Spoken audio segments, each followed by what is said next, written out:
పిల్లలు మనం తినే ఆహార పదార్థాలు ఎక్కువ భాగం మొక్కల నుంచి చెట్ల నుంచి లభిస్తాయని మీ అందరికీ తెలుసు. ఆ మొక్కల నుంచి చెట్ల నుంచి కాకుండా కొన్ని పదార్థాలు తీగ జాతి నుంచి కూడా లభిస్తాయి. తీగ జాతి అంటే తెలుసు కదా, క్రీపర్స్ అంటారు ఇంగ్లీష్లో. ఈ క్రీపర్స్లో మనకు దొరికే దాంట్లో వాటర్ మెలాన్ ఒకటి. ఈ వాటర్ మెలాన్ అనేది ఎలా ఉంటుందో ఒక్కసారి చూడండి. పంటను ఎలా వేశారు, ఇదో ఇలా చూసారా, ఇది తీగ జాతికి చెందినటువంటిది. ఈ తీగకు ఈ కాయలు అనేది అంటే వాటర్ మెలాన్స్ అనేది కాస్తాయి చూడండి.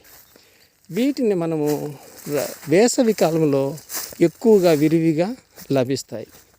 ఈ యొక్క క్రీపర్స్ జాతికి చెందినటువంటి వాటర్ మెలాన్స్ కావచ్చు, కర్బూజా కావచ్చు, మస్క్ మిలాన్స్ కావచ్చు, ఇవన్నీ కూడా తీగ జాతి పంటలే. మనకు కూరగాయలలో సొరకాయ, పొట్లకాయ, కాకర ఇలాంటివి అన్నీ కూడా తీగ జాతివి చెందినవే. మీరు తెలుసు, మన పెరట్లో తీగలేస్తారు, బీర కావచ్చు, గుమ్మడి కావచ్చు.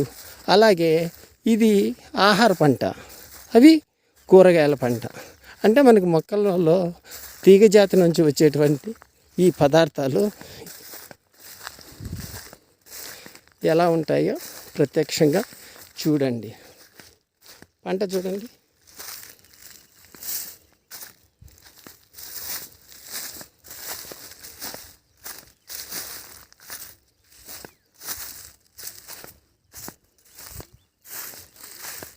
ఈ విధంగా కాసినటువంటి ఈ కాయలన్నిటినీ ఒక్కసారిగా ఏం చేస్తారు, గుట్టలుగా పోసి వీటిని మార్కెట్కి పంపిస్తారు. ఆ మార్కెట్లో మనకు వీటిని దొరుకుతాయి. వీటిలో ఈ కర్బూజలో, ఈ వాటర్ మెలాన్లో ఎన్నో విటమిన్స్, పోషక పదార్థాలు, మినరల్స్, న్యూట్రిషన్స్ ఎన్నో ఉన్నాయన్నమాట.